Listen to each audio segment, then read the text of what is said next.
Muy buenas tardes a todos y a todos ustedes. Primeramente agradezco su presencia en este momento tan importante, de manera muy particular. Pues bueno, a quienes hacen posible que este evento sea posible.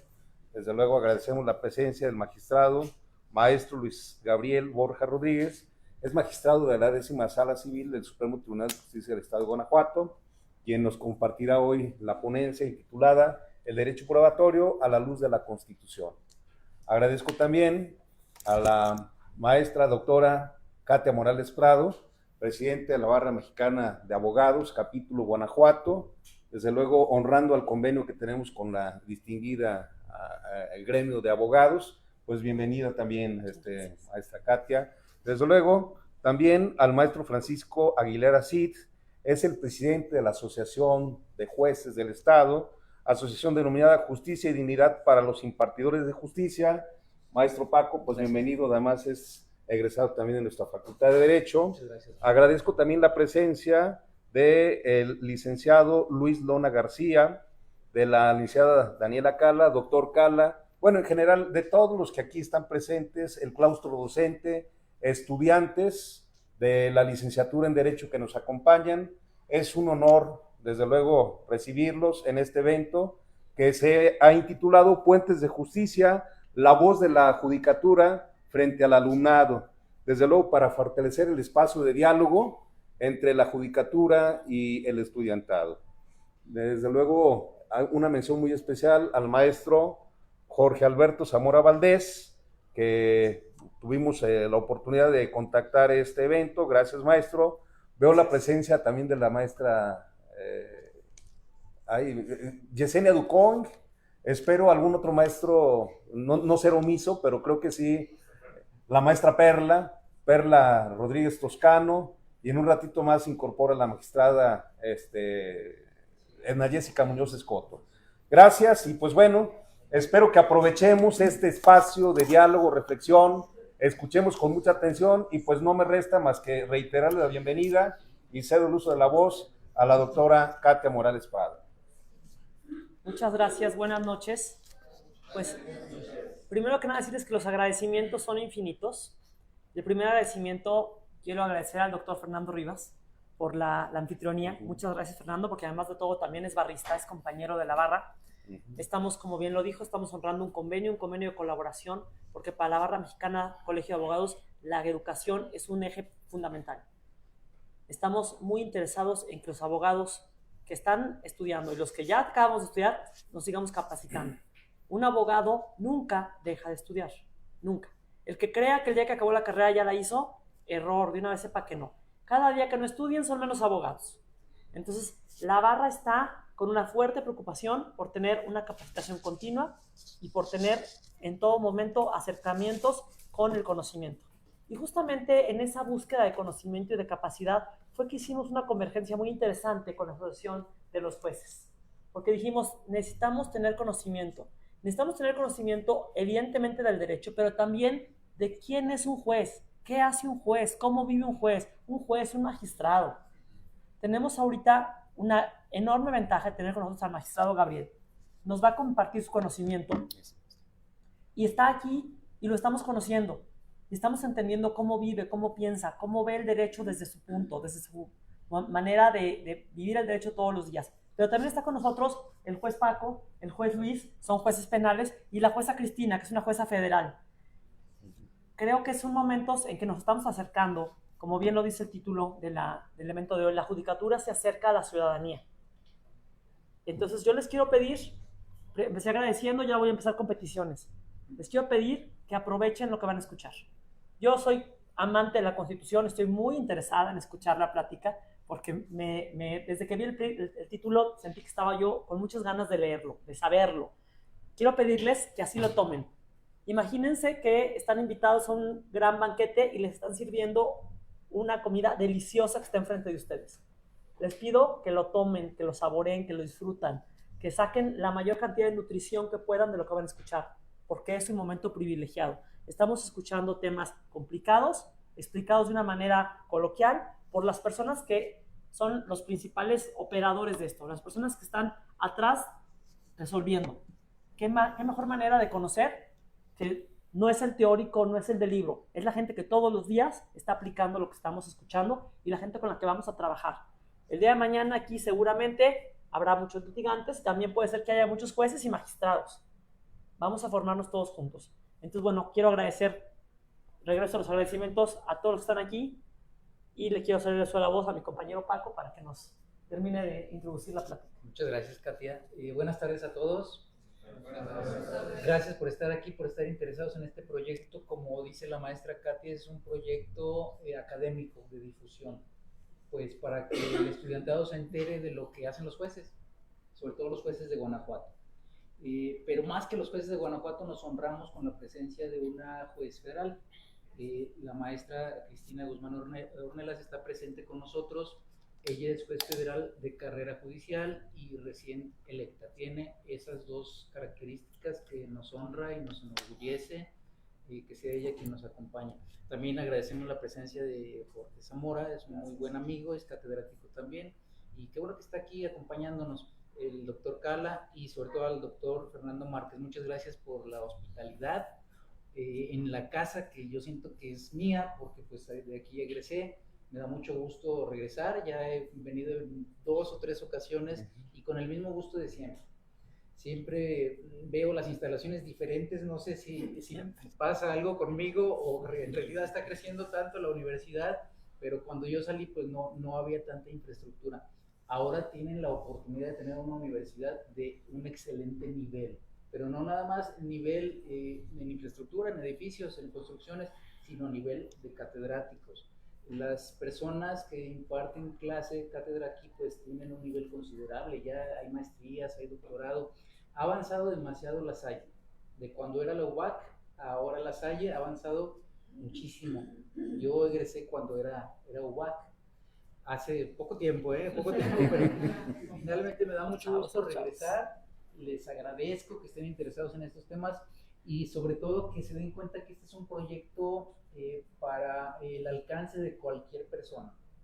Es decir, no manejamos conceptos elevados, técnicos, jurídicos que no sean fáciles de comprender, sino que va el mensaje a la población en general.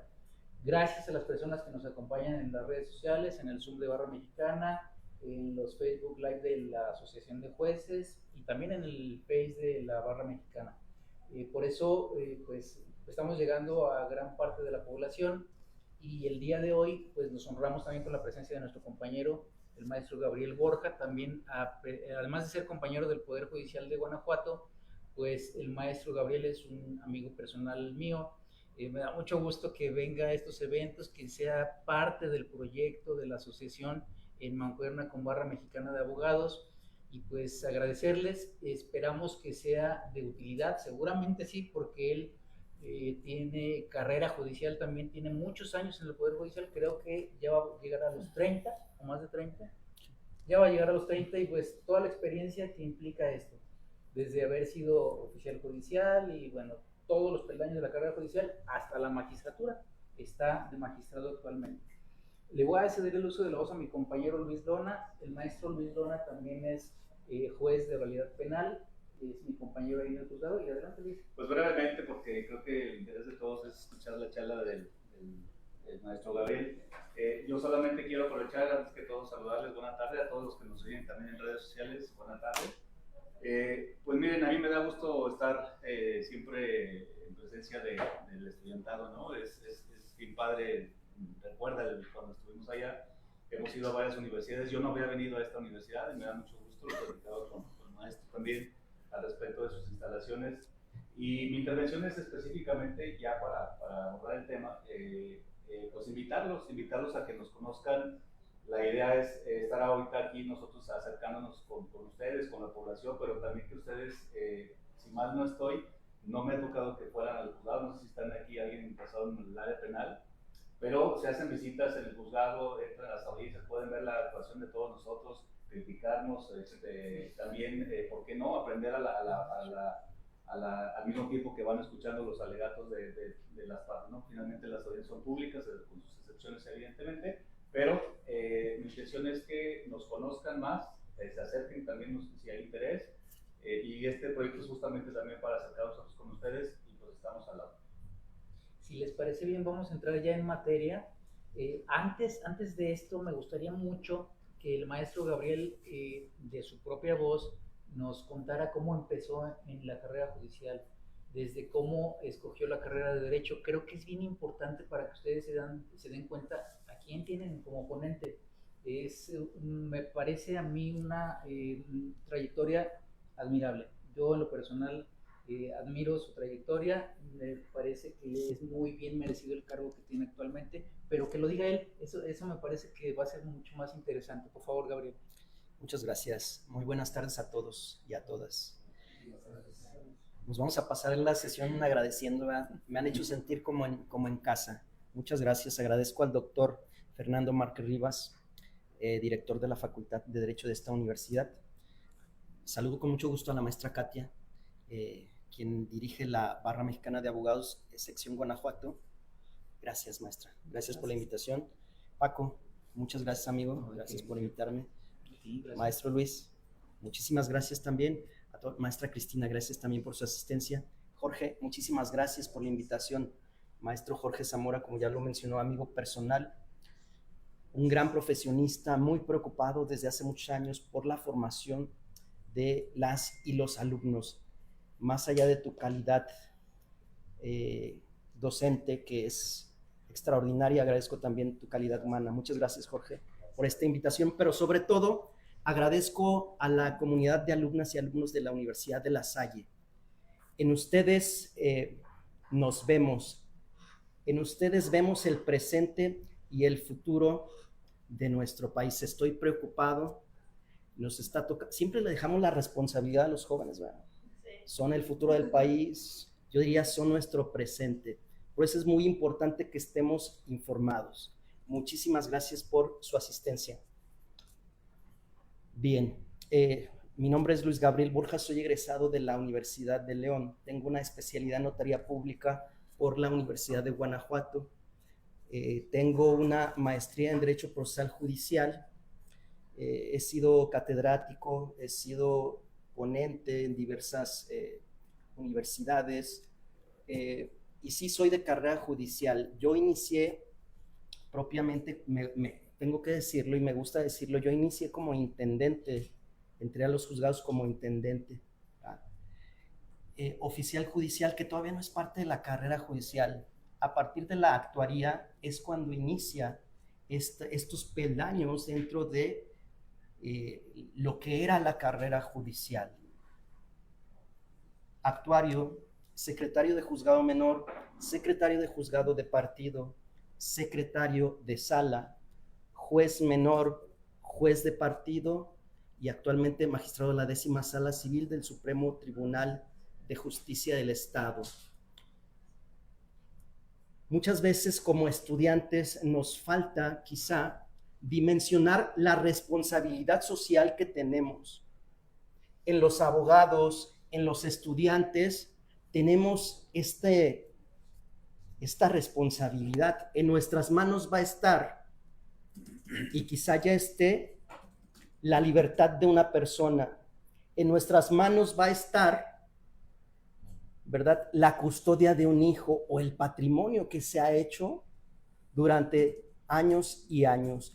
Esta es la responsabilidad que como estudiantes tenemos.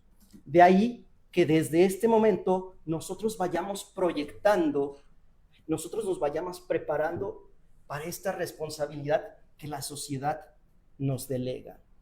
El día de hoy, quiero decir, tengo un público bastante heterogéneo. En principio la invitación había sido para platicar con los estudiantes, ¿verdad?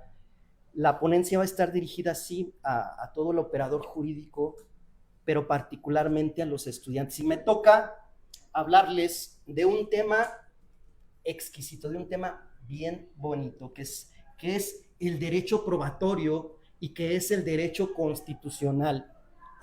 Así pues, ¿por qué será importante el derecho probatorio? ¿Por qué será importante? Yo preguntaría, ¿cómo concebimos a un buen abogado?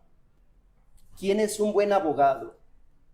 Un buen abogado Considero es aquel que tiene el conocimiento de los derechos sustantivos plasmados en nuestros códigos, desde luego. Un buen abogado es aquel que tiene una sólida formación ética, una sólida formación técnica, pero sobre todo, un buen abogado es aquel que convence. La finalidad del abogado es representar los intereses de su cliente, de un buen abogado, de una buena abogada.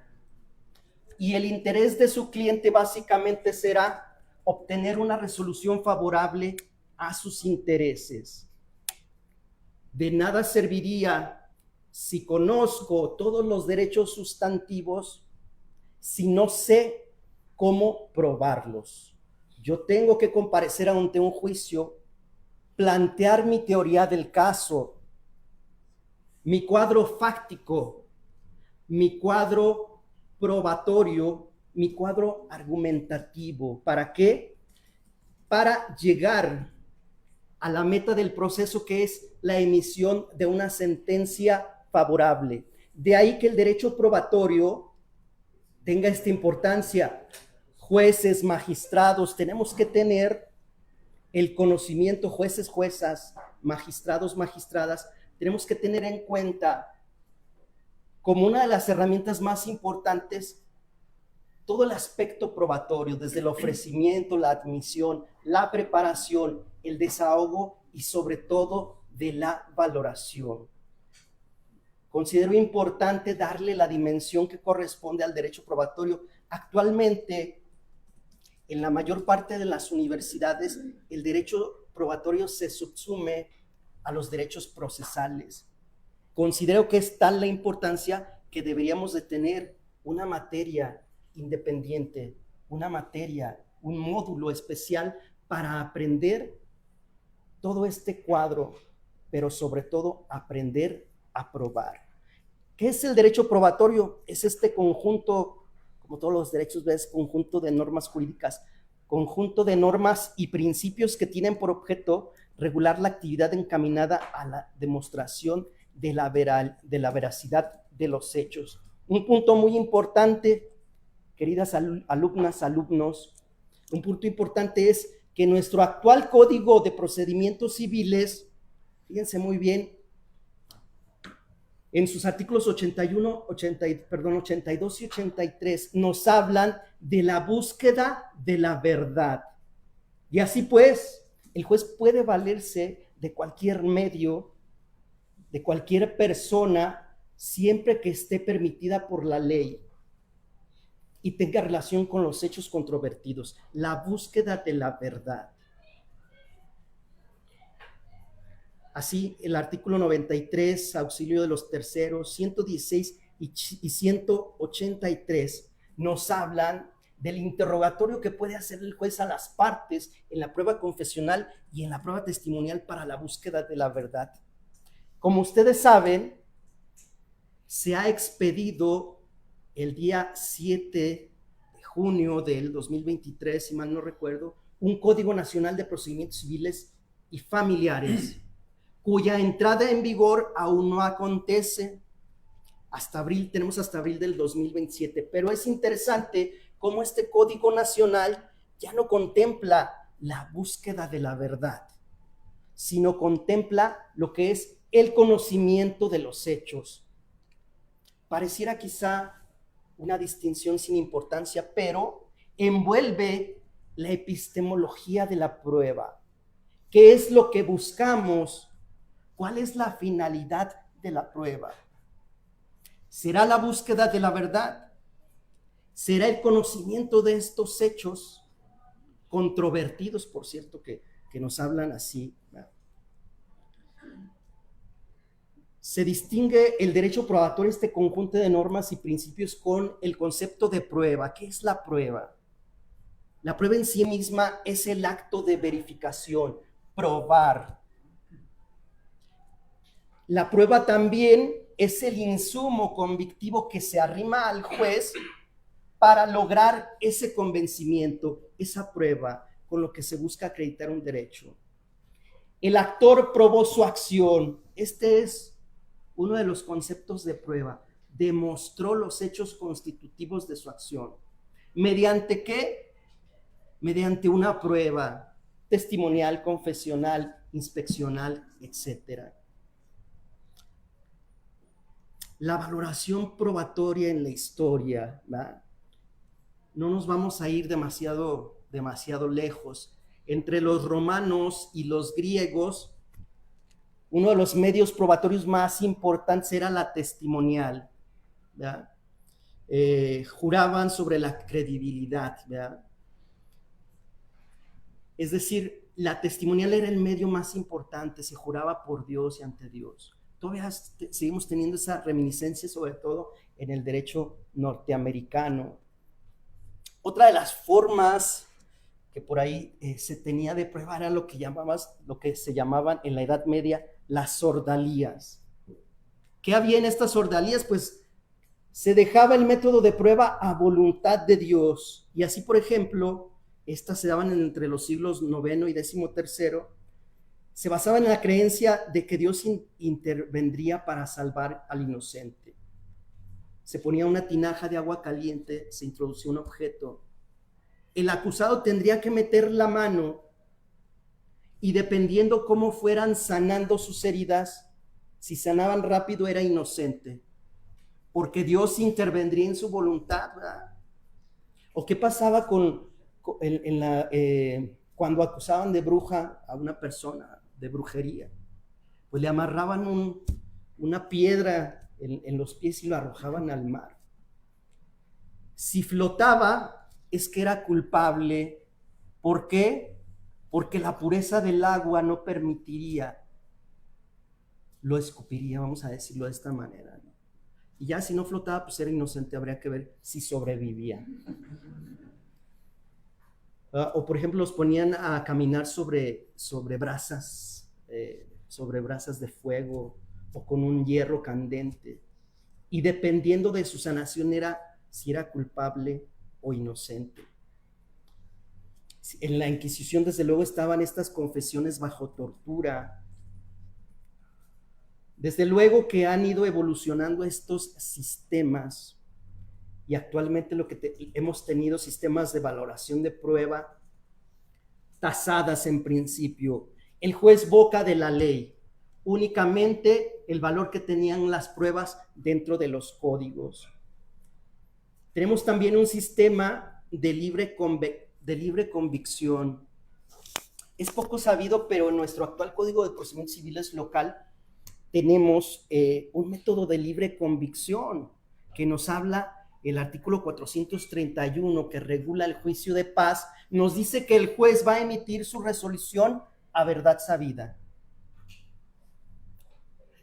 Este tipo de valoración sigue evolucionando. Tenemos el sistema acusatorio y presunción de inocencia, que es un método de interpretación, de valoración de prueba ya más moderno, ¿verdad?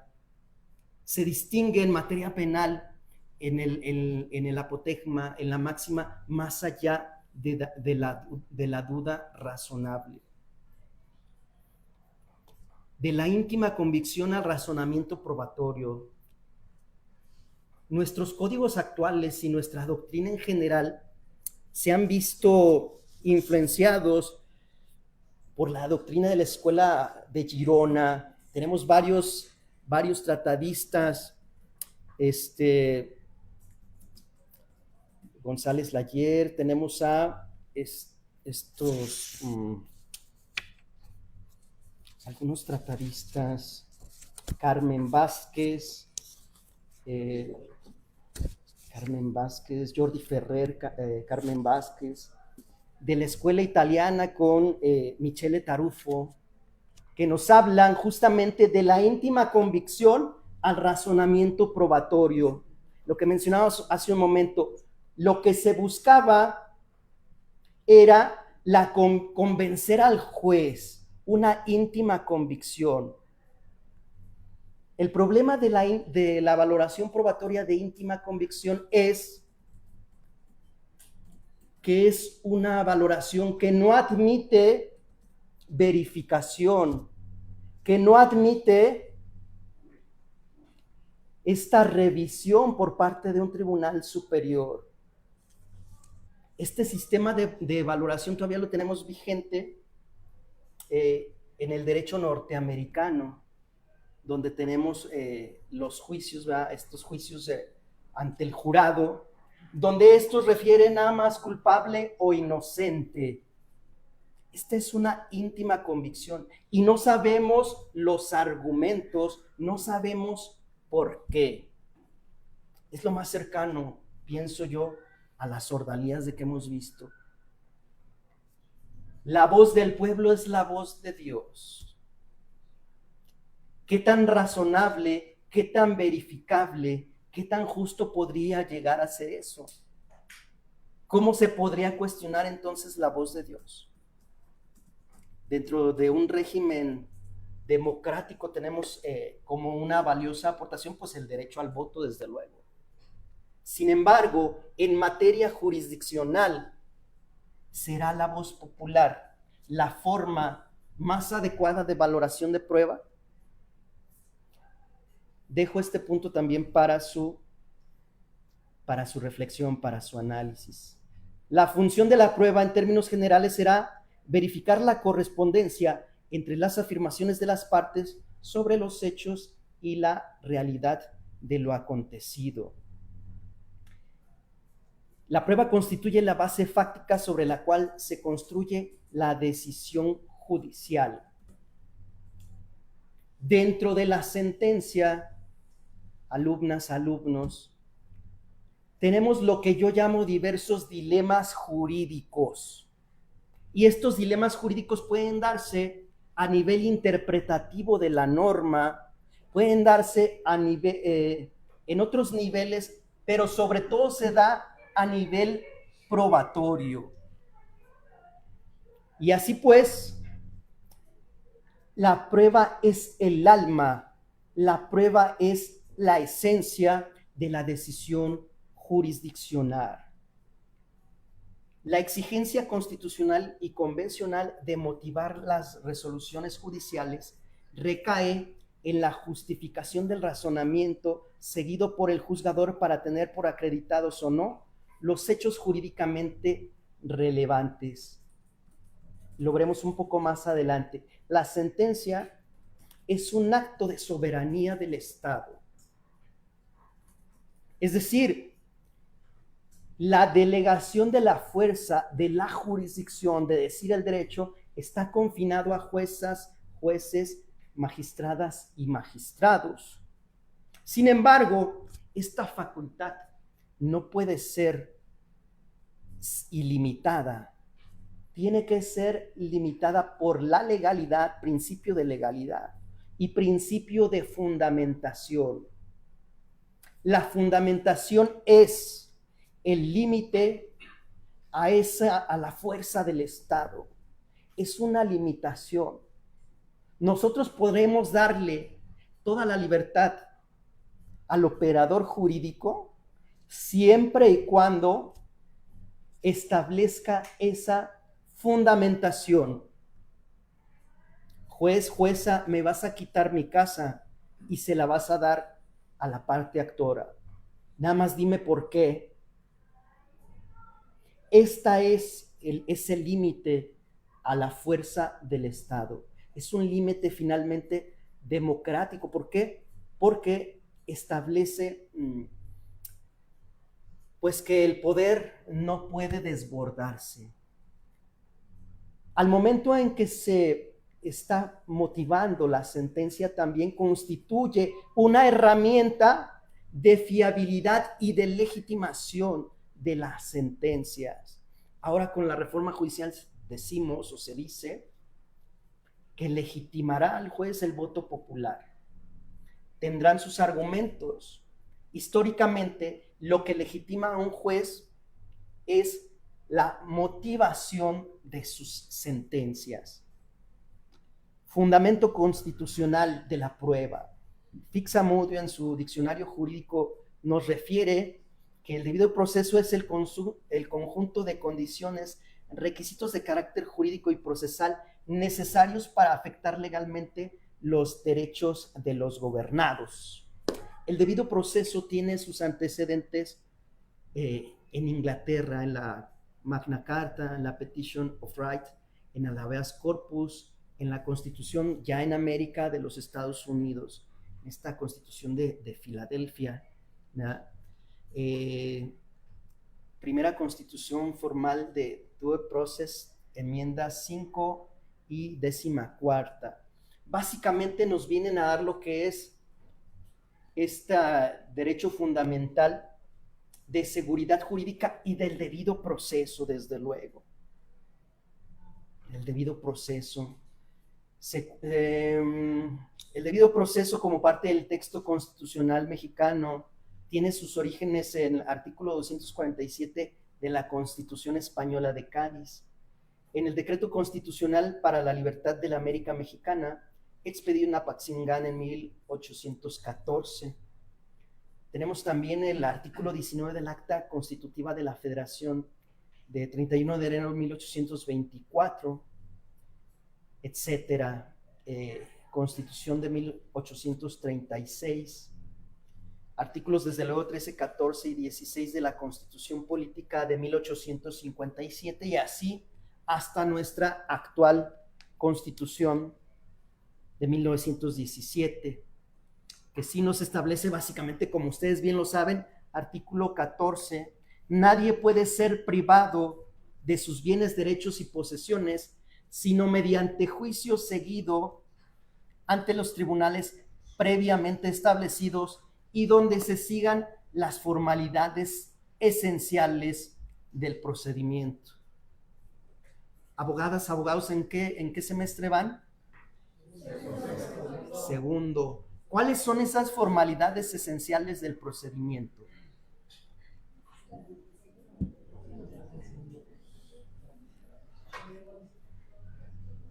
Son todos aquellos elementos necesarios para que el gobernado se pueda defender. Básicamente es esto, ¿verdad? Formalidades esenciales del procedimiento son las que garantizan una adecuada y oportuna defensa previa al acto privativo. Garantizan una adecuada defensa. Y así pues tenemos el derecho fundamental de audiencia. El juez me tiene que escuchar, la jueza me tiene que escuchar, su señoría Cristina tiene que escucharme. Y entonces el juez va a escuchar a cada una de las personas, van a ir a su juzgado todas. Este derecho fundamental de audiencia se traduce en nuestras demandas y contestaciones de demandas, básicamente.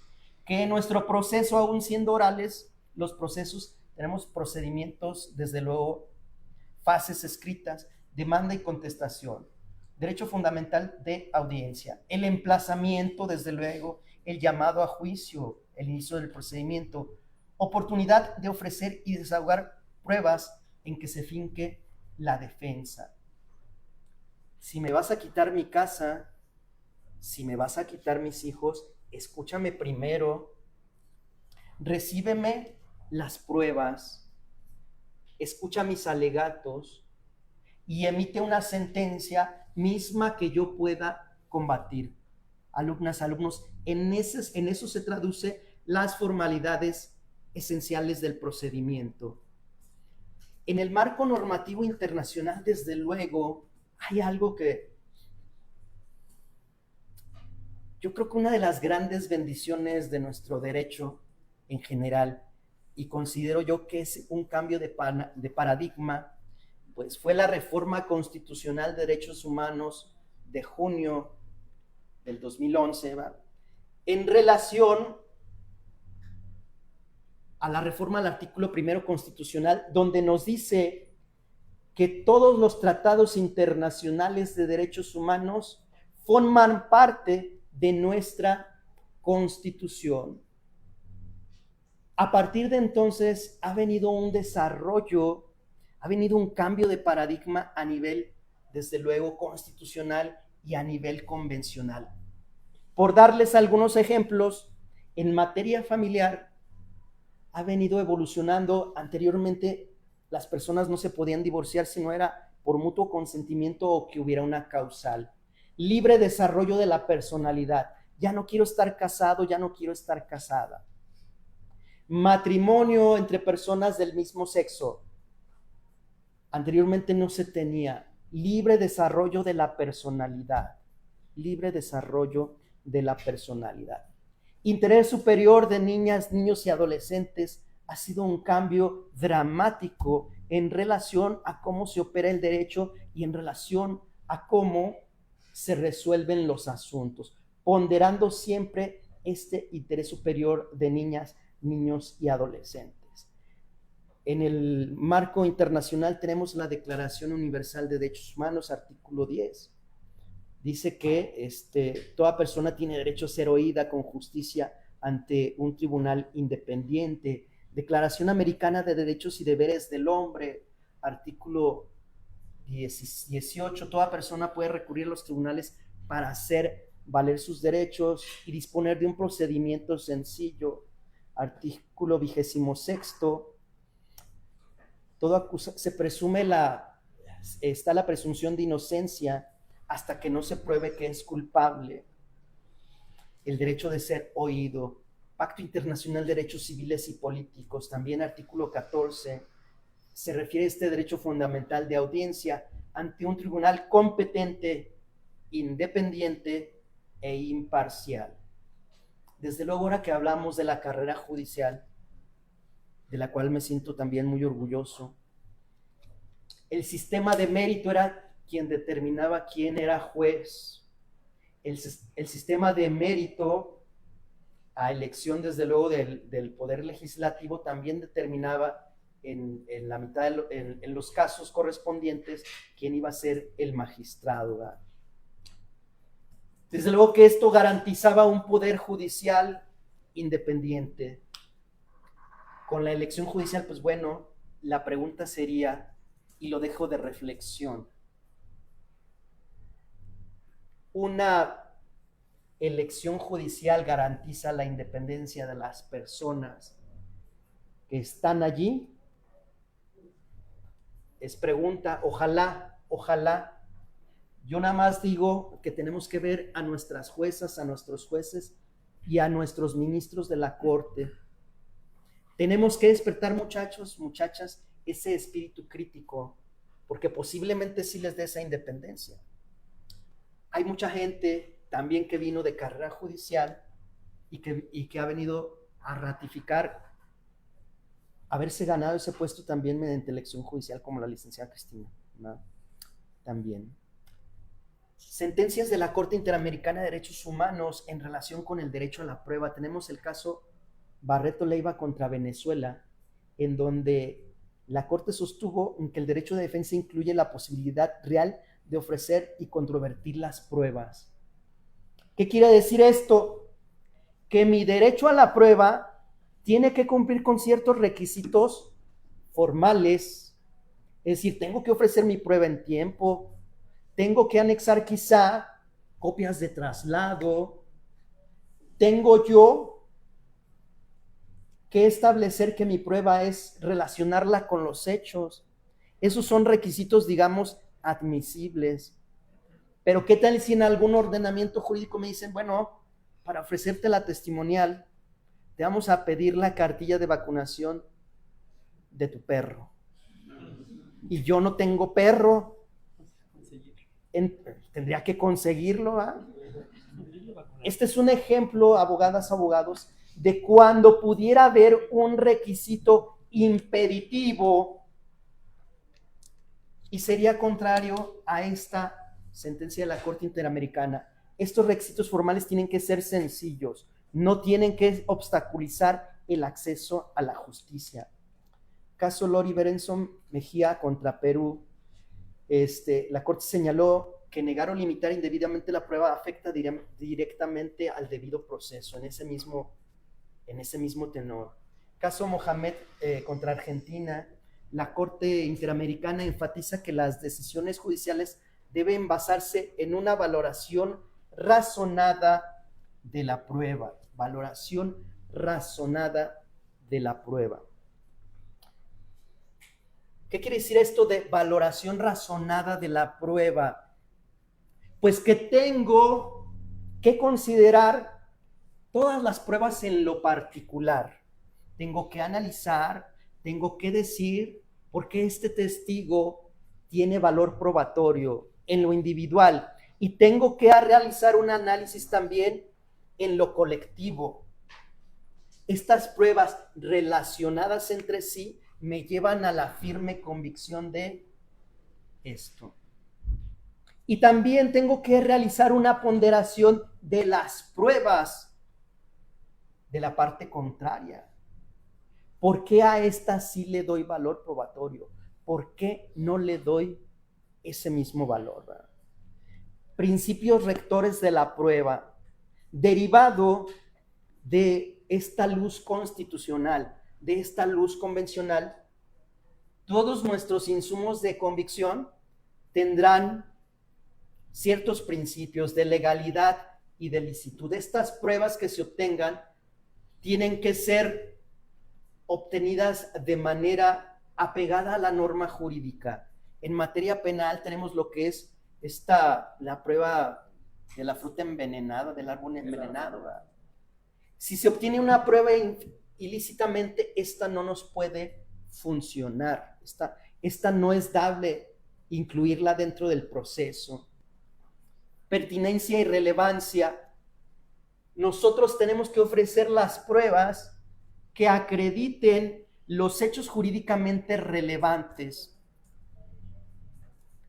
Hechos jurídicamente relevantes. Resulta que me demandan la pérdida de la patria potestad de mi hijo y se allega un acta de nacimiento donde ahí dice que yo soy el papá.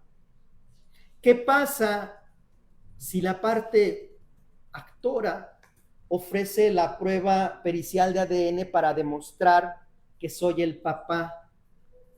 Pues esa prueba es impertinente, es sobreabundante, porque ya hay una prueba que demuestra que soy el papá.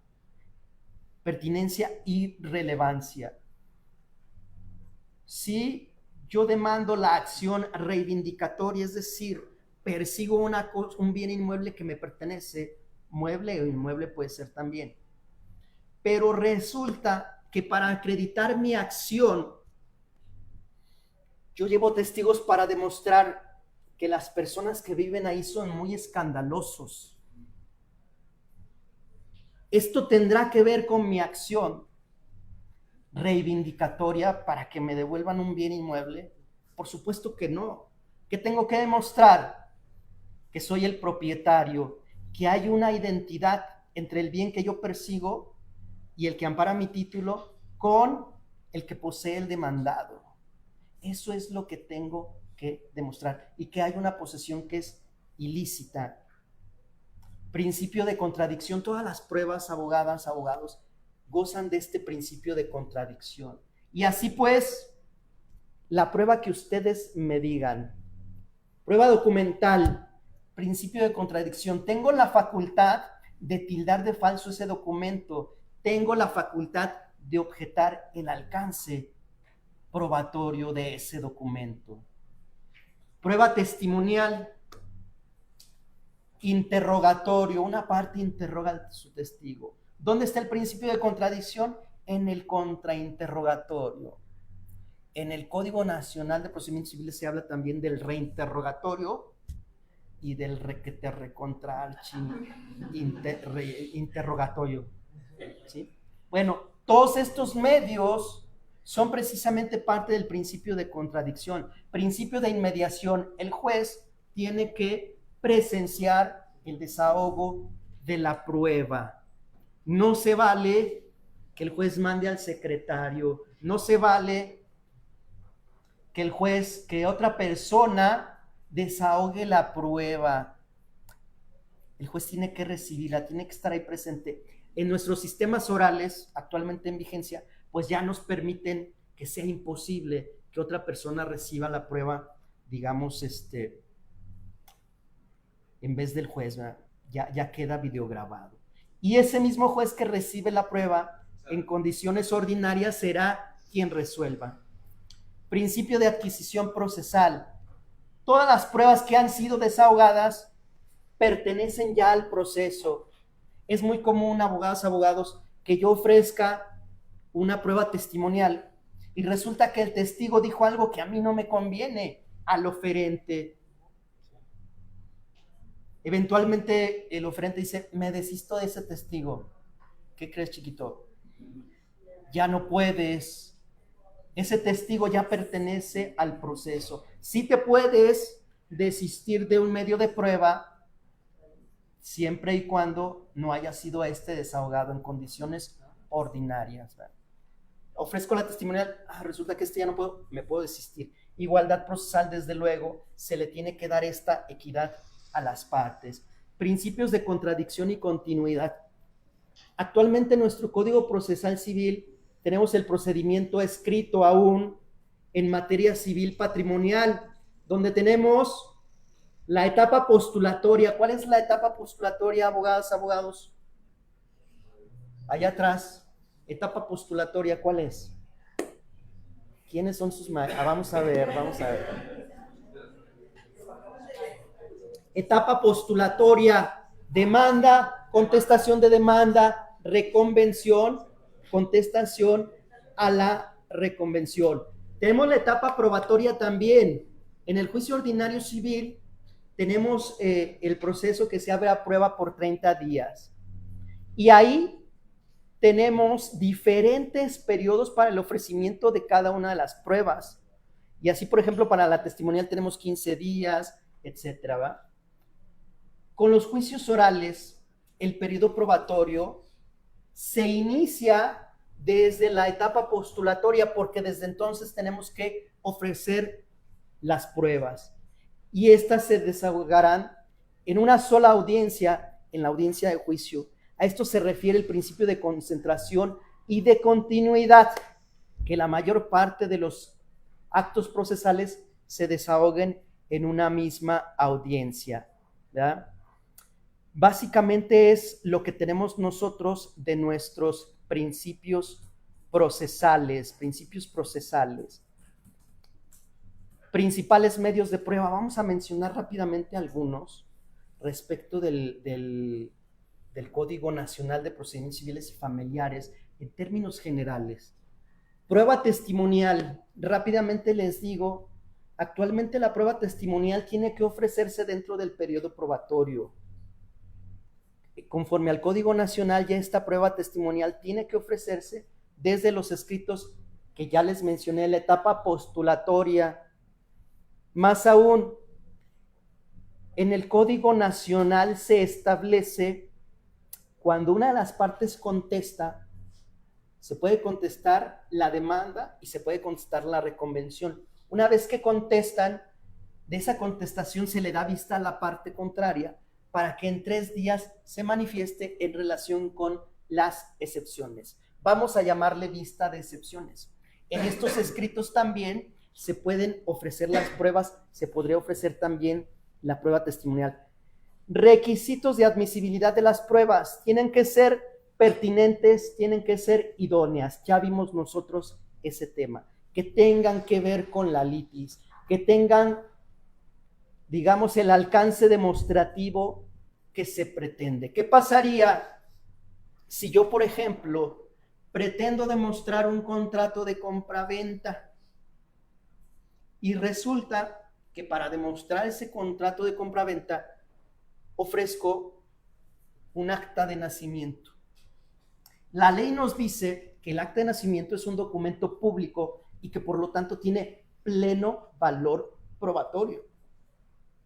Y entonces, ¿por qué esa acta de nacimiento no prueba el contrato de compra-venta? Pues si tiene pleno valor probatorio, ¿no?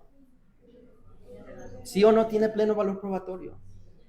Y entonces, ¿por qué no prueba el contrato de compra-venta? Porque no es el idóneo, no tiene ese alcance demostrativo, ¿verdad? Prueba testimonial.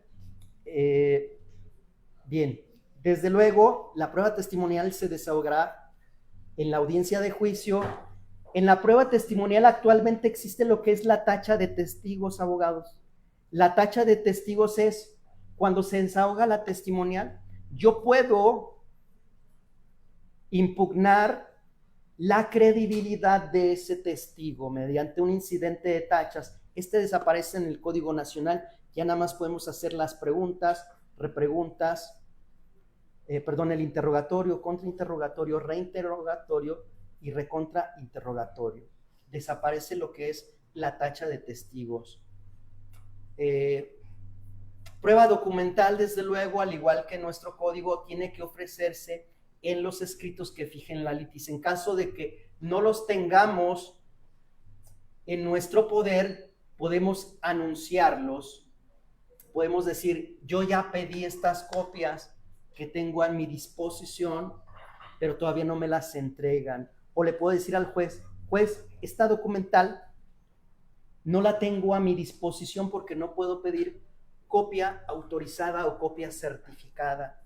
Por ejemplo, quizá pensemos en una carpeta de investigación, quizá en algún otro documento donde yo no, en un protocolo de un notario, en donde está una escritura pública donde yo no soy parte, no podría pedir esa copia, tenemos que anunciarlas.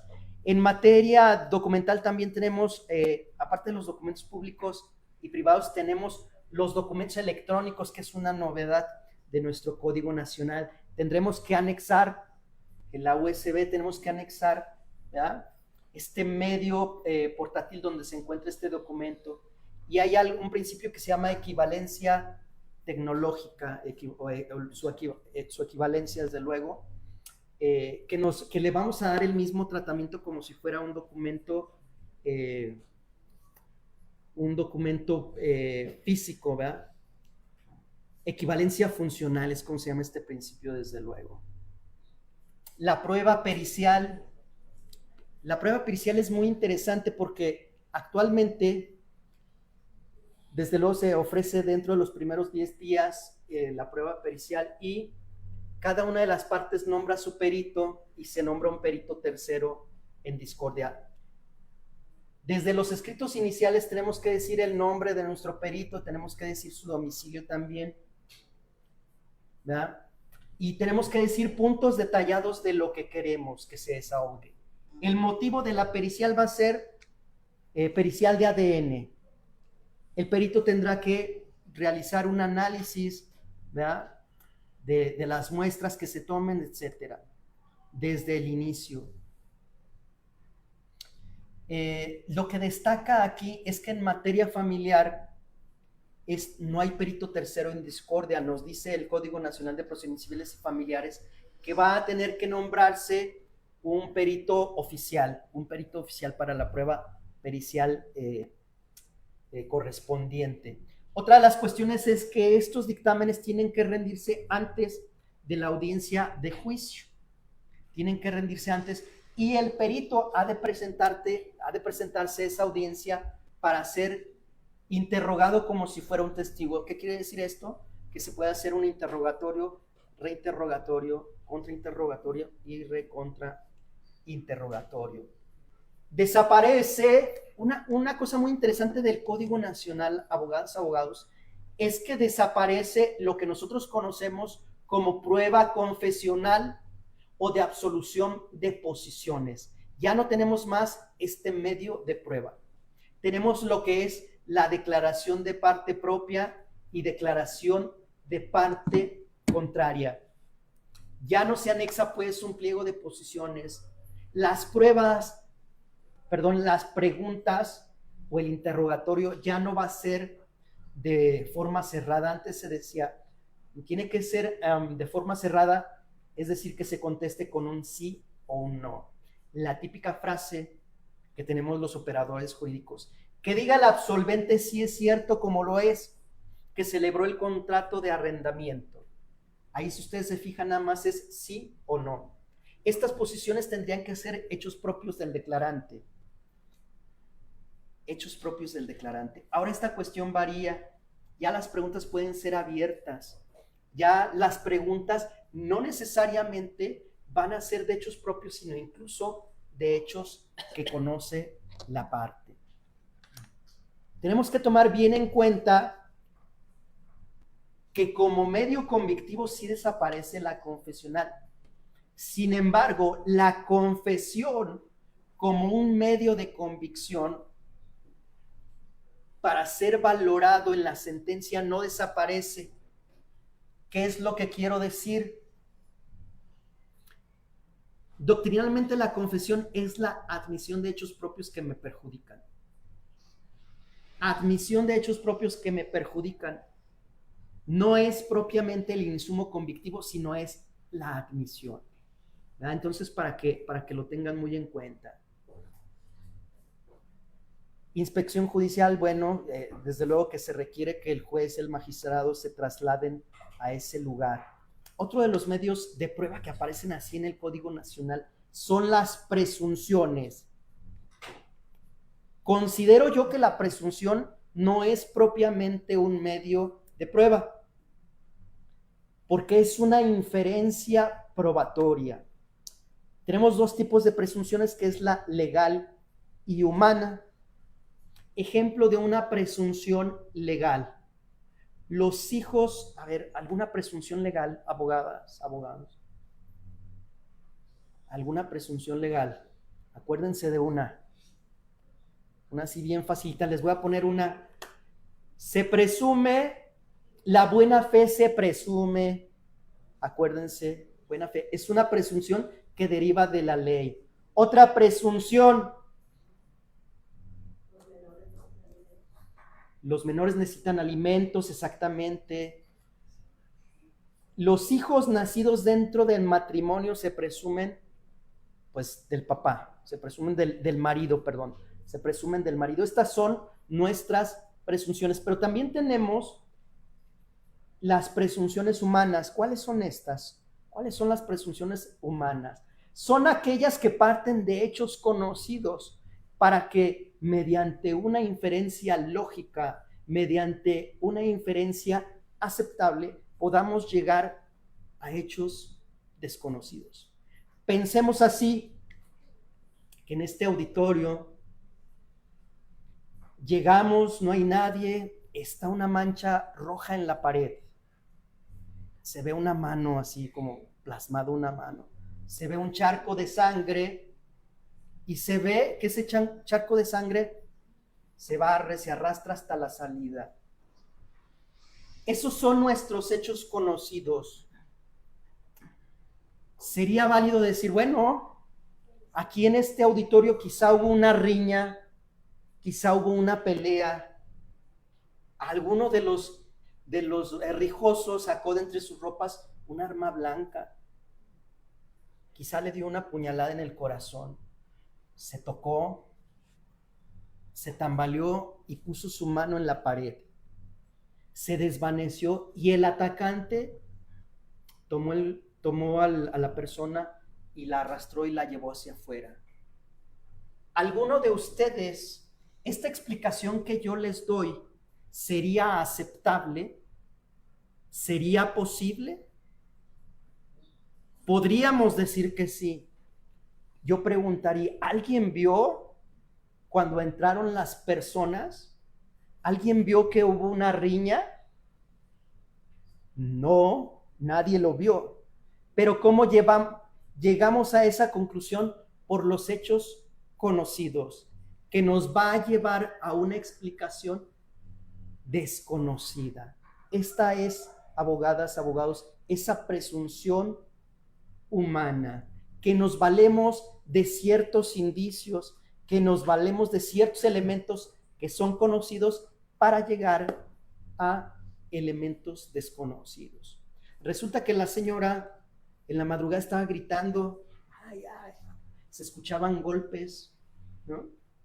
En la mañana salió y se le veía el ojo morado. En la misma madrugada alguien vio que salió alguien corriendo por ahí.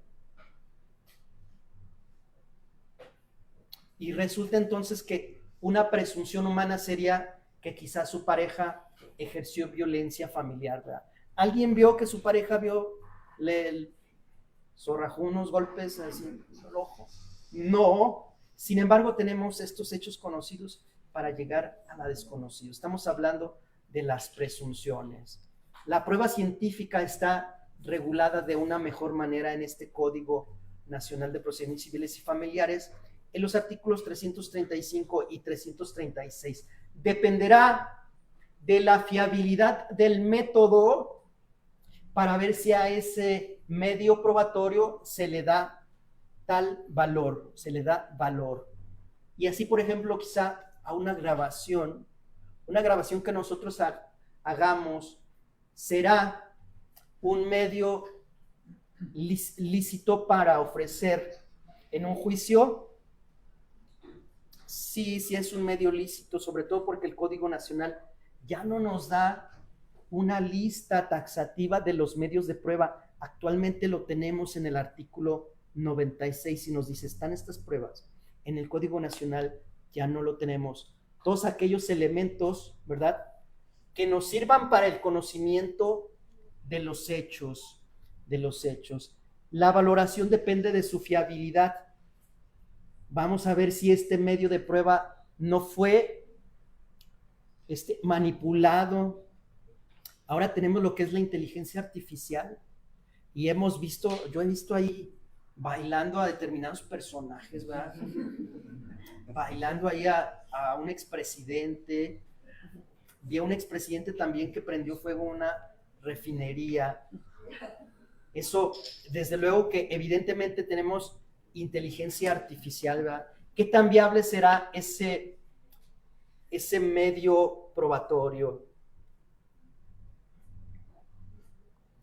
Tenemos también algunos documentos que se manejan, seguramente lo han escuchado, por los blockchains o cadena de bloques, que dentro de lo que es la tecnología se basa en esto los bitcoins, por ejemplo, y que son elementos que nos sirven para cuidar la integridad de un documento. Por ejemplo, yo realizo un contrato de arrendamiento y resulta que con esta tecnología de blockchains va a haber como otras 100,000 computadoras que van a tener este documento. Digamos, cada uno en un bloque para formar un todo. Este método es altamente confiable, incluso el Código Nacional nos establece que va a tener prueba plena.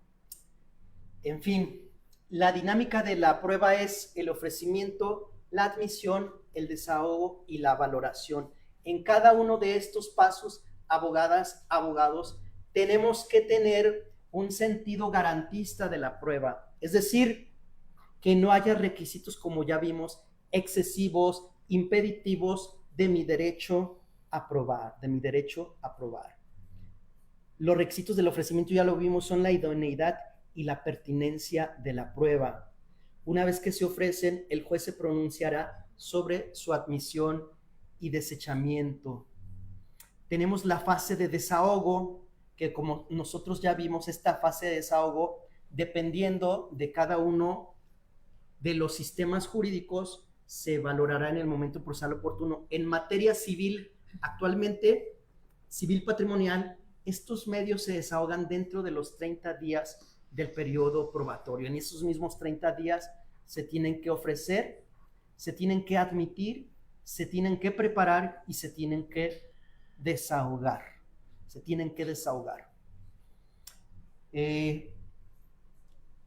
En materia civil también tenemos lo que es la materia familiar, que yo sostengo que son materias que, si bien vienen de un mismo tronco, que es el derecho civil, ha tomado una dimensión impresionante el derecho familiar, en donde desde luego interviene el interés del Estado para cuidar la familia, ¿verdad? Para cuidar a población vulnerable, como son las niñas, los niños y los adolescentes, como son las mujeres en situación de violencia, ¿verdad? Pero en materia familiar ya tenemos un procedimiento, como ustedes bien lo saben, un procedimiento oral. Entonces nuestras pruebas van a desahogarse también en la audiencia de juicio.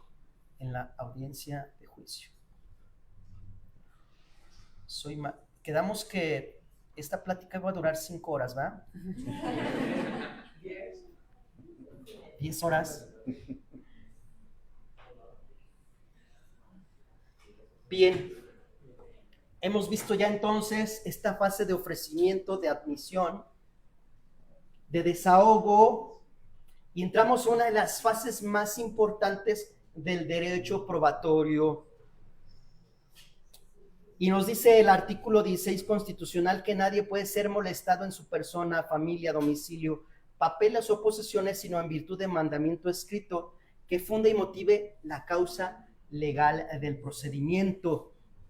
Lo anterior significa que dentro de los lineamientos del proceso, interpretados de manera extensiva, deben de ser analizados conforme a los derechos humanos de la Constitución y tratados internacionales vinculantes. En la fase de valoración, abogadas, abogados, el juzgador debe realizar una operación intelectual fundamental, la valoración. Consiste en asignar un determinado grado de credibilidad y fuerza probatoria a cada medio de prueba individualmente considerado y posteriormente ponderar el conjunto del material probatorio para determinar cuáles hechos han quedado demostrados. Nosotros ya hemos visto unos sistemas de valoración, ¿verdad? Estas ordalías, pero en términos generales tenemos lo que es la prueba tasada, juez boca de la ley. Esta prueba es prueba plena, esta prueba es un indicio, esta aplicación mecánica de la ley.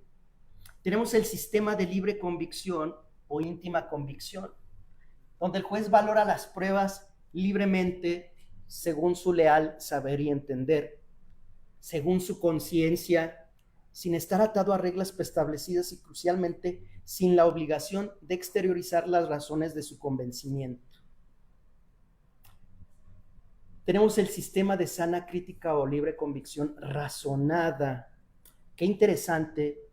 Este sistema ha florecido justamente con estos derechos fundamentales de tratados internacionales, con los juicios orales en materia penal, en materia familiar, en materia laboral y próximamente también en materia civil patrimonial.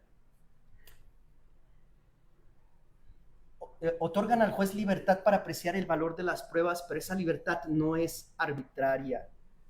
Debe ejercerse de manera racional, lógica y conforme a las reglas del correcto entendimiento humano, que incluyen los principios de la lógica formal, las máximas de la experiencia, conocimientos generales sobre el comportamiento humano y el curso normal de los acontecimientos. La característica esencial de este sistema es la exigencia de motivación. El juez debe explicar en su sentencia las razones por las cuales otorga o niega valor. Repito, la sentencia, que es la parte angular de nuestro proceso, es la meta. Cuando existe un conflicto entre las partes, habrá dos formas de solucionarlo. Uno, mediante un convenio. Cuando no hay ese convenio, desde luego tenemos que ir ante el juez. Pero ¿cuál va a ser la finalidad del proceso? ¿Cuál va a ser la finalidad de mi teoría del caso? Obtener una sentencia que favorezca mis intereses. Esta sentencia, abogadas, abogados, es un acto, como ya he mencionado, de soberanía del Estado, es un acto de poder.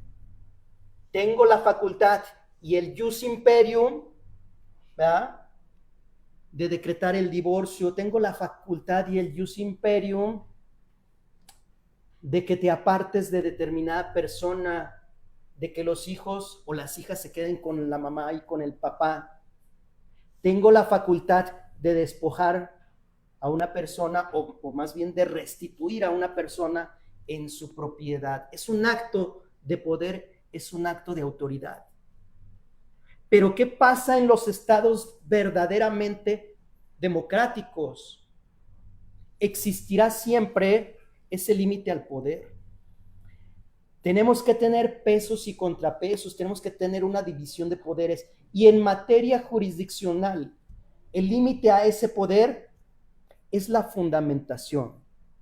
Es la fundamentación. Tengo que decir por qué. ¿Por qué le doy tal valor a la prueba? ¿Por qué a esta prueba sí la valoro? Es un límite al poder, es un acto que es explicativo, tiene que ver una fundamentación explícita. No se vale decir, por las razones que dijo la parte actora, queda acreditada la acción.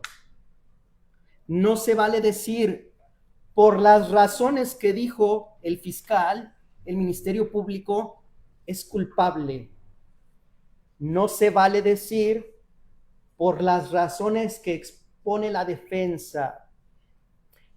Este acto democrático explicativo tiene que ser externo, tiene que ser justificativo, tiene que ser un límite al poder. No se vale tampoco decir, pues como ya lo dijo en la jurisprudencia, como ya lo dijo el juez de amparo, esta motivación tiene que ser expresa, tiene que ser además exhaustiva. No se vale decir, pues nada más con estas pruebas se demuestra la excepción de la demandada. Oiga, señoría, y las demás pruebas, y las pruebas de descargo. Mi fundamentación tiene que ser, pues, exhaustiva. La fundamentación, desde luego, es lo que justifica este acto de poder del Estado, este razonamiento probatorio. Tengo que analizar en lo individual la fiabilidad y credibilidad de cada fuente de prueba. ¿Será creíble el testigo? ¿Es auténtico el documento? ¿Es sólido el método pericial expuesto? Se tiene que hacer una valoración conjunta, se tienen que ponderar todas las pruebas admitidas, desahogadas de manera integral y armónica, identificando corroboraciones, contradicciones y lagunas. Se debe de hacer esta inferencia probatoria. Nosotros hace un momento hicimos este ejercicio de inferencia probatoria, de hechos conocidos para llegar al desconocido, así con cada una de nuestras pruebas. Aplicación de estándares de prueba. Muy importante, abogados. Estos estándares de prueba han sido incluidos ya por virtud de esta reforma constitucional de derechos humanos a algunas jurisprudencias, por ejemplo, en materia familiar y de violencia intrafamiliar. ¿Qué pasa?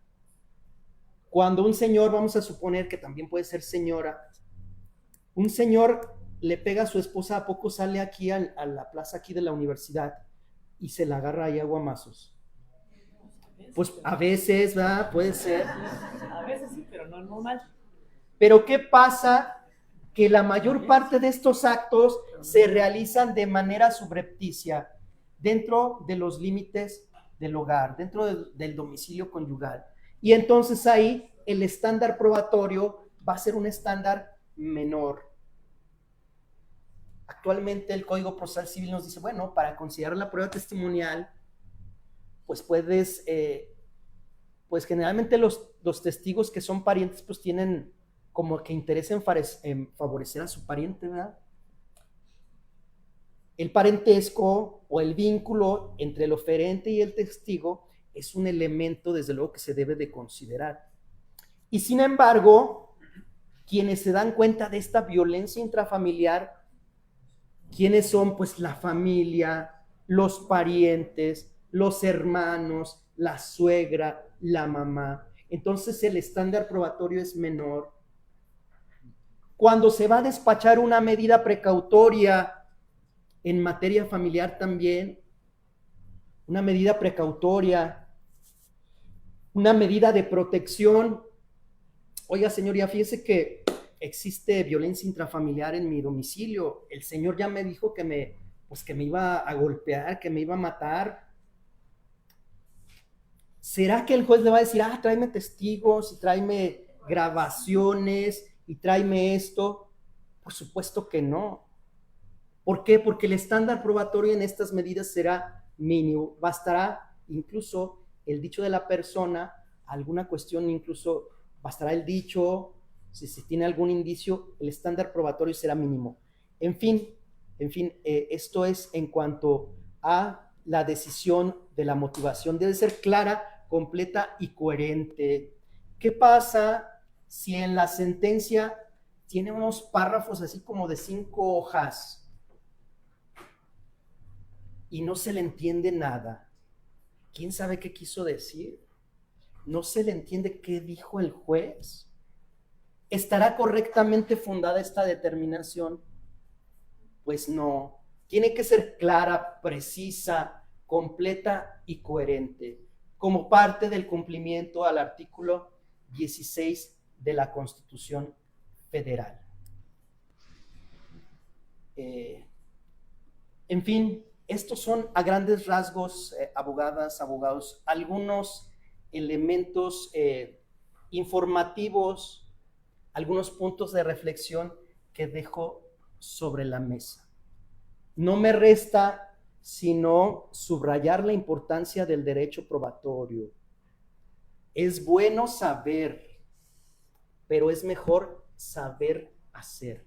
En esto se traduce el conocimiento de este derecho. Si yo tengo la razón, pero no sé probarla, pues no tengo la razón. De ahí, queridas alumnas, alumnos, que debemos nosotros desde este momento asumir esta importancia del derecho probatorio, la fundamentación como un límite al poder de jueces y de juezas.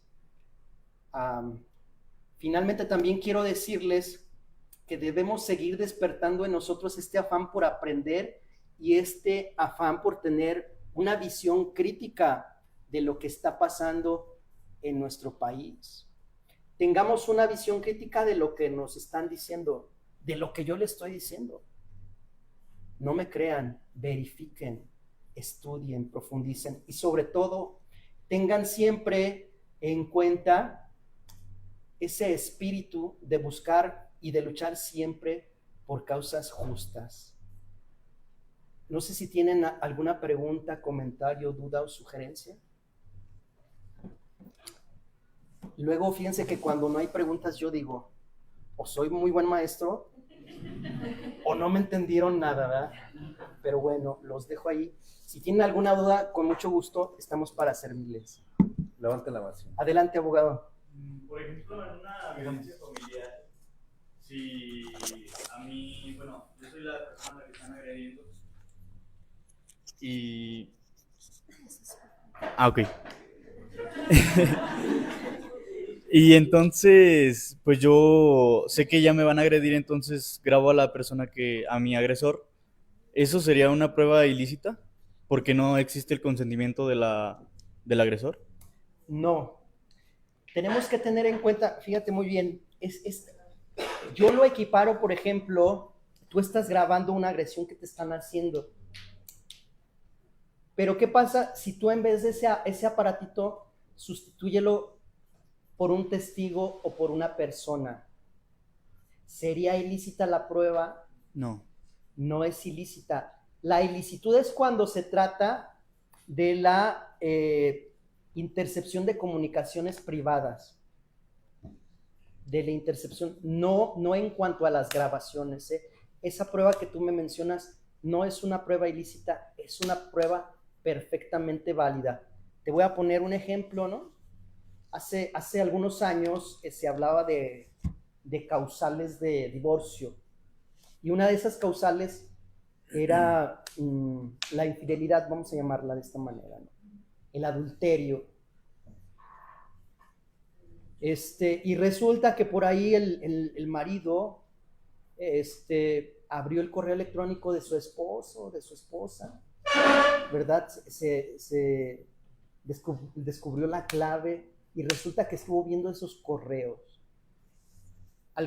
Digamos que se trata de una hipótesis fáctica diferente, en donde sí existe disposición que dice, pues, constitucional, que nadie puede intervenir estas comunicaciones privadas, el Estado no podría hacerlo, ¿verdad? No podría hacerlo. Pues bueno, esto se traduce en que las personas no podrían tener estas comunicaciones privadas, pero en la hipótesis fáctica que tú planteas, esta prueba es perfectamente lícita. Es más, yo recomendaría siempre, ¿verdad?, documentar algún tipo de acto que pudiera serme útil después dentro de un proceso, ir, digamos, fabricando, ir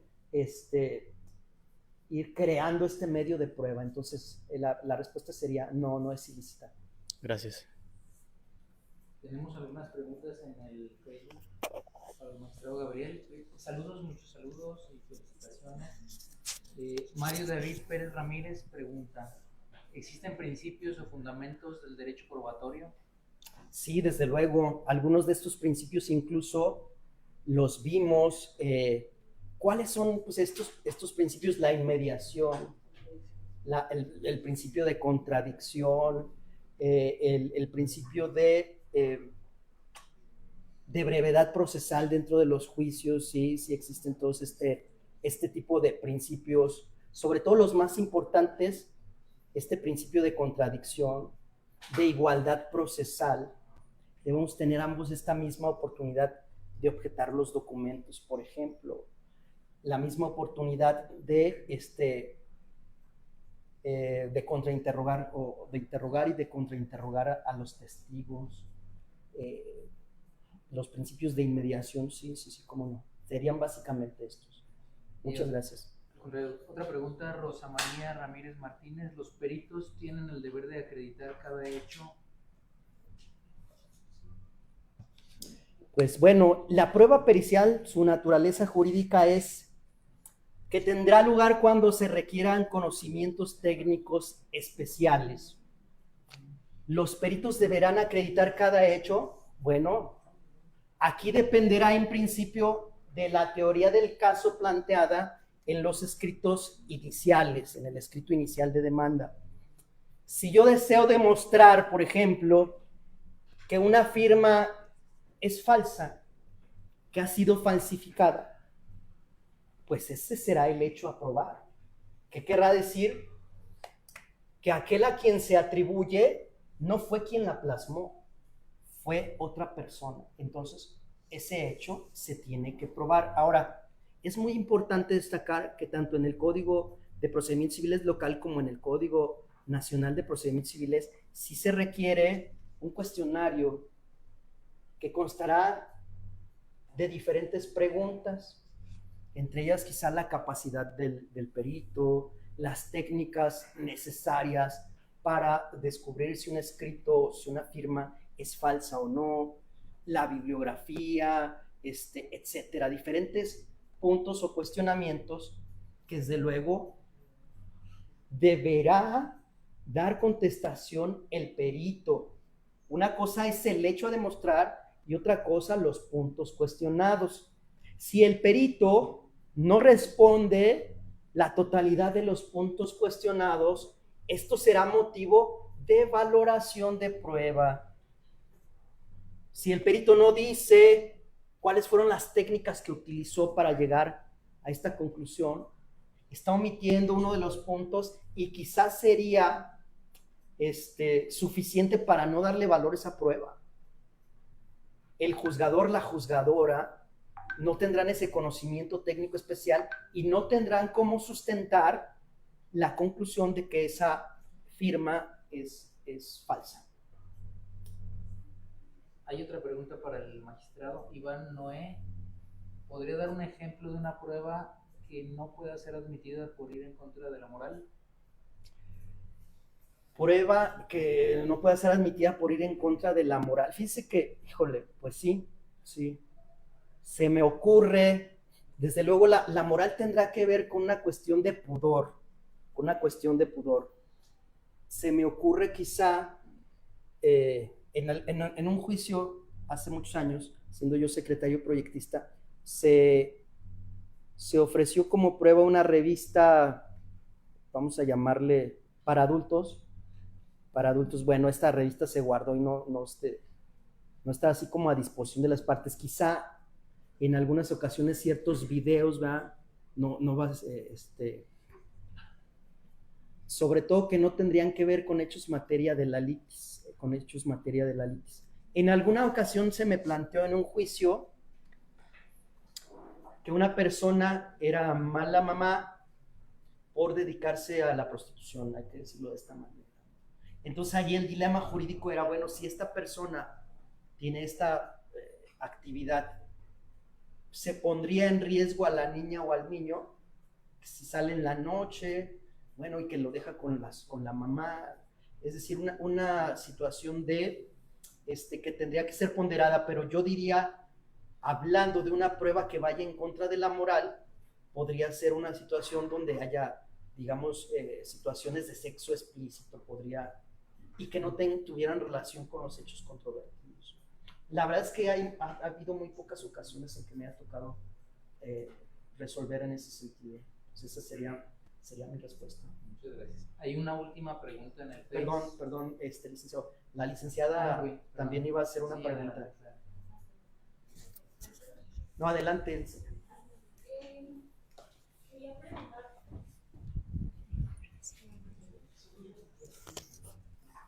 ¿Qué riesgos tiene bajar el estándar probatorio de alguna prueba para las partes? ¿Qué riesgos tiene bajar el estándar probatorio para una de las partes? Ya lo hemos dicho, lo mencionamos. El artículo 1 constitucional nos establece lo que nosotros identificamos como categorías sospechosas. Estas categorías sospechosas se refieren a grupos vulnerables y ahí nuestro artículo 1 prohíbe la discriminación por razón de preferencia sexual, por razón de género, por razón de edad, por razón de raza, etc. Estos grupos vulnerables procesalmente requerirán ajustes dentro del procedimiento. Pienso, por ejemplo, en una persona con discapacidad. Pienso, por ejemplo, en una mujer que se autoadscribe como víctima de violencia. Yo pienso que finalmente no existe tal riesgo si el estándar probatorio se justifica, si el estándar probatorio tiene una razón de ser. Y así, por ejemplo, si nos basamos en las estadísticas, de acuerdo con el INEGI, de la violencia, por ejemplo, intrafamiliar, la mayor parte de la violencia en contra de las mujeres proviene de la misma familia, ¿sabes?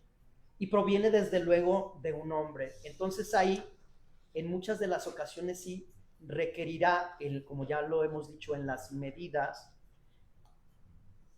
que este estándar probatorio no resulte tan elevado, porque si es demasiado elevado, sí nos va a dar como consecuencia una denegación de acceso a la justicia ante personas que están en una situación diferente.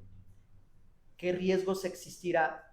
Yo considero que ese riesgo se disminuye cuando la sentencia está debidamente motivada, que como ya vimos es el límite al poder. Esa sería mi respuesta, licenciada. Muchas gracias. Tenemos otra pregunta también aquí.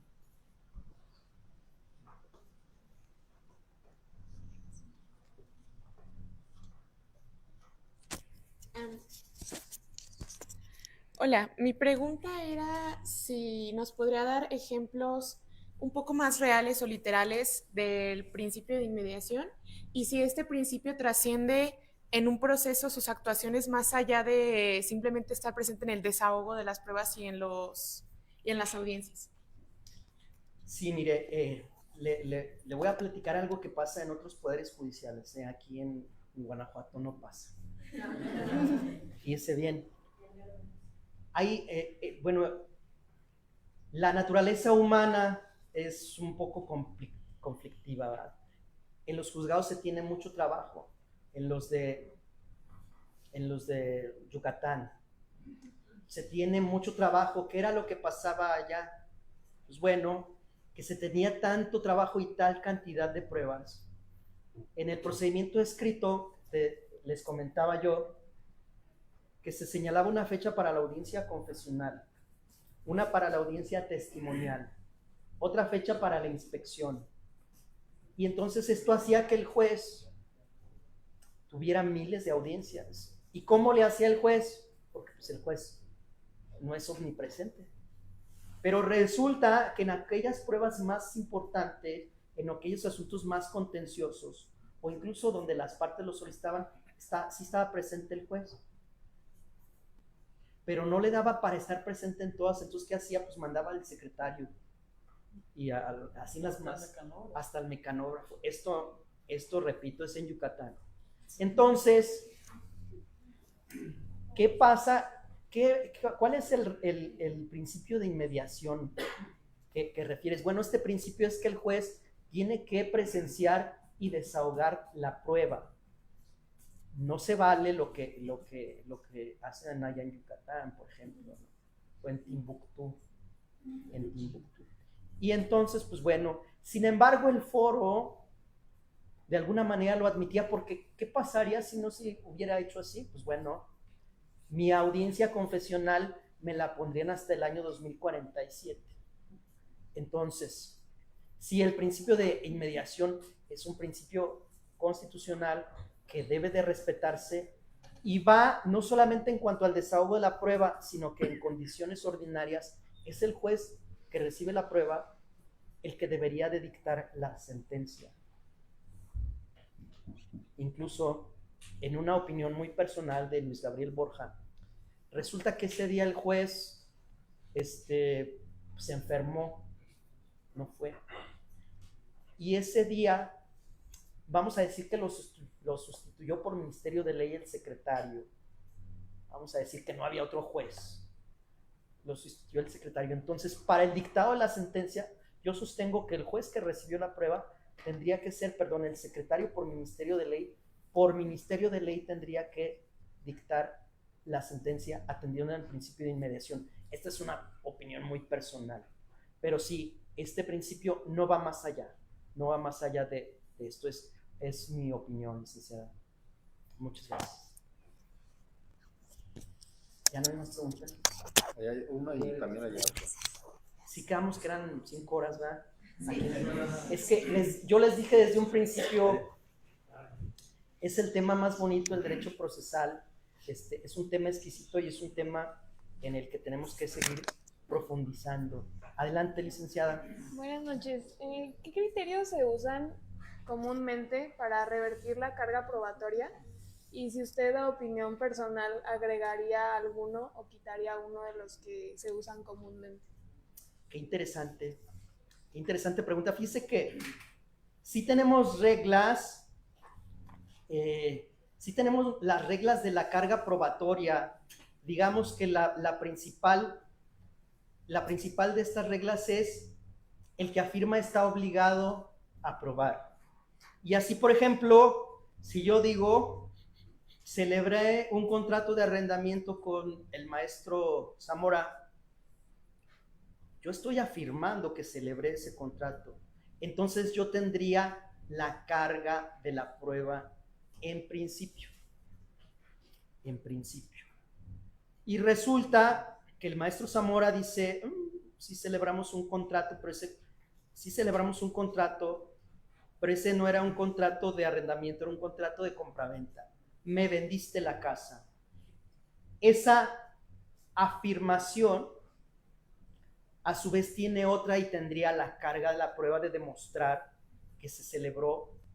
Esa negativa de que se celebró el contrato de arrendamiento tiene una afirmación expresa, que es que se celebró ese contrato de compraventa.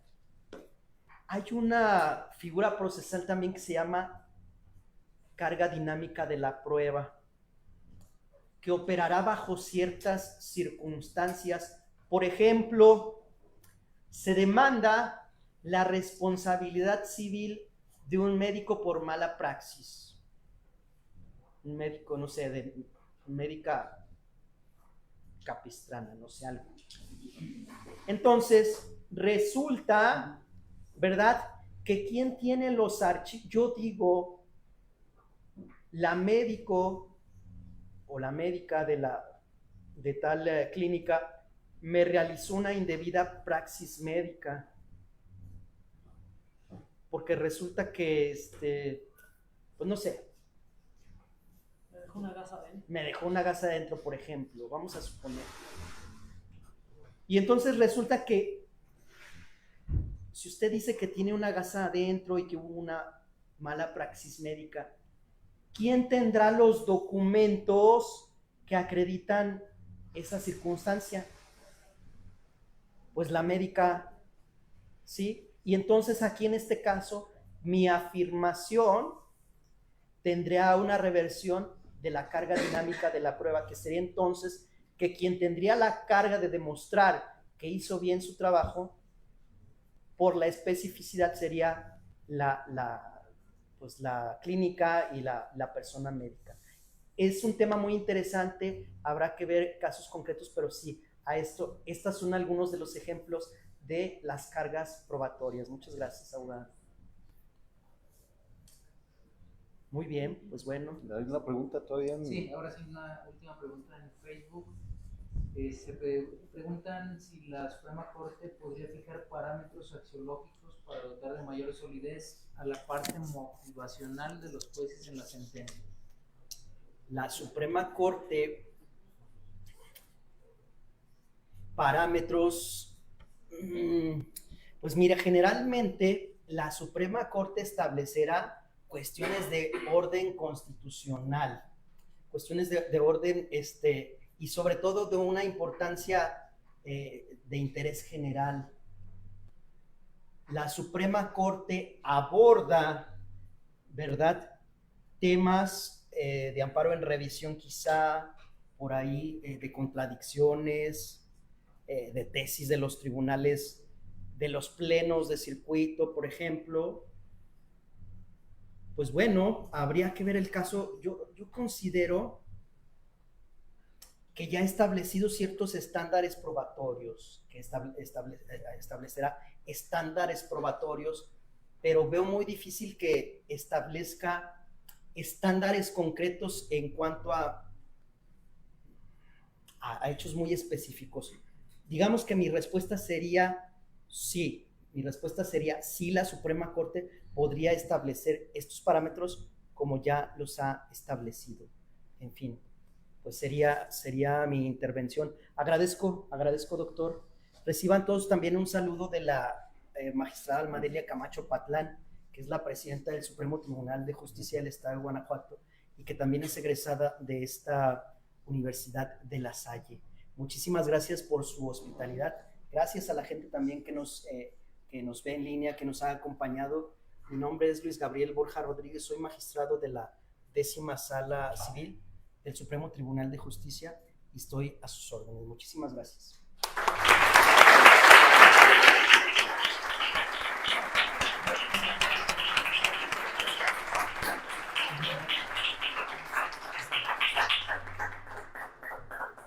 Bueno, no sé si me permitas, quiero agradecer, digo, en nombre de todo el claustro docente y de la Facultad de Derecho, esta brillante ponencia del magistrado. Es un mosaico de todo lo que es el derecho probatorio, un esfuerzo extraordinario por derivarlo de la importancia. Fíjense, fue muy interesante decir qué es ser un buen abogado. Y justamente el punto central está en la cuestión probatoria, porque por mucha información que tengas, si no sabes cómo probar, ya sea como actor o demandado, pues estás frito, ¿no? Y al final de cuentas el repertorio, desde el ofrecimiento, admisión, desahogo, inclusive valoración de la prueba, pues da muestra de toda la experiencia, la trayectoria, que ya fue dicha también por él. Desde luego estamos sumamente agradecidos, magistrado, y pues desde luego también a nuestros compañeros, a la doctora Katia, aliada importante en esto y muchos otros eventos que hemos tenido y seguramente vamos a seguir teniendo. De igual forma, la apertura a la Asociación de Jueces, en su momento también, bueno, magistrada, tuvimos la oportunidad en su momento de tener dinámicas con la Asociación de Jueces Federales y pues seguimos de puertas abiertas y reiterando el agradecimiento, desde luego, al ponente y a todos los visitantes. Entonces, de mi parte, pues les agradezco. Y pues, no sé, doctora Katia, ti vas a también tener intervención. También sumarme al agradecimiento, agradecer de nueva cuenta que nos hayan recibido aquí, el que tengamos ahorita los muchachos que escuchen, que se den cuenta también lo difícil que es llegar a ser un juez o un magistrado.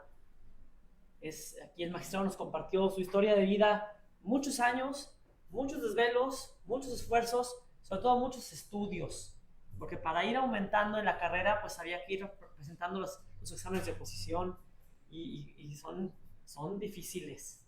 Entonces, no es fácil para que lo valoremos y pues para que busquemos que en la medida de lo posible los jueces que vengan sean entendidos del derecho, que no creamos esa visión, ese discurso de cualquier egresado con 5 años puede ser juez.